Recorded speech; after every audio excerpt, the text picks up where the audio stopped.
Ahojte, dnes navštívim jednu málo známu, ale veľmi zaujímavú turistickú lokalitu.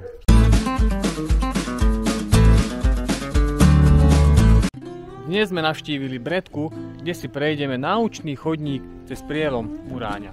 Naučný chodník prielom Muráňa sa radí k nenáročným trasám, kde spoznávate nielen prírodu, ale aj tunajšiu históriu. Dĺžka trasy je 3,2 km. Našou prvou zastávkou je kaplnka svätého Ondreja Apoštola, ktorá bola zničená počas druhej svetovej vojny. Neďaleko kaplnky sa nachádzala nemecká obranná pozícia a pri útokoch na ňu kaplnka bola zasiahnutá. Dnes vidíme len torzo tejto sakrálnej stavby. Neďaleko kaplnky sa nachádza ropík patriaci do československej línie opevnení. Pravdepodobne tu sa nachádzala aj spomínaná obranná pozícia nemeckej armády. Po roku 1938 maďarská armáda tieto ropíky systematicky ničila. Tento sa zachoval len vďaka tomu, že bol postavený blízko rodinného domu. Nenáročná a dobre značená trasa pokračuje k Bralu peško.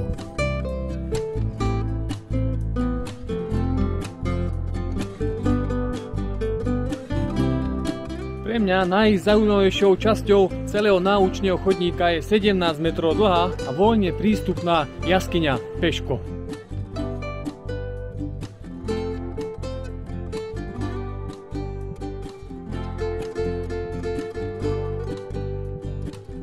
Jaskyňu vyhlbila rieka pred mnohými rokmi, keď hladina rieky a jaskyne bola totožná.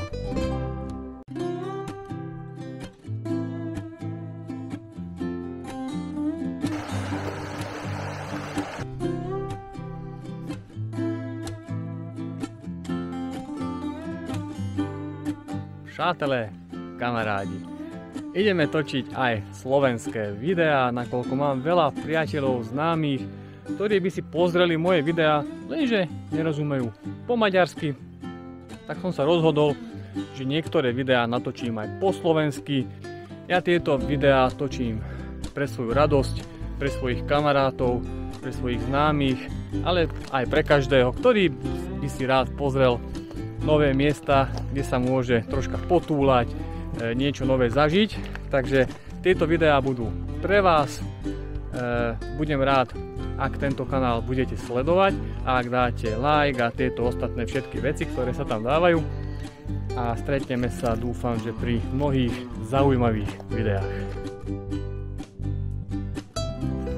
Máme taký problém, že chodník je namrznutý, tak sme sa rozhodli obísť ho a zliezame popri ňom. Vyzerá to bezpečnejšie, je to suchšie, ale je to trošku extrémnejšie. V doline prielomu Muráňa sa nachádza až 15 jaskýň. Jedna z nich sa nachádza priamo pri rieke a volá sa Hutnianská jaskyňa. Je dlhá 11 metrov a stala sa úkrytom pre človeka už v dobe bronzovej. Počas druhej svetovej vojny tu bol veliteľský stan nemeckej armády. O existencii starej huty sú záznamy už zo 17. storočia. V roku 1773 tu stála továreň na klince. Banícka a hutnícka činnosť v oblasti má 350-ročnú tradíciu. Zvyšky Vysokej Pece patria k najstarším na Slovensku. Chodník pokračuje lúkami ponad prielom späť do obce. Dnešné video je pri konci. Pozreli sme si krásne miesta, kde sme sa stretli asi s 2 turistami, takže naozaj toto miesto odporúčam každému, kto nemá rád strašne veľa turistov.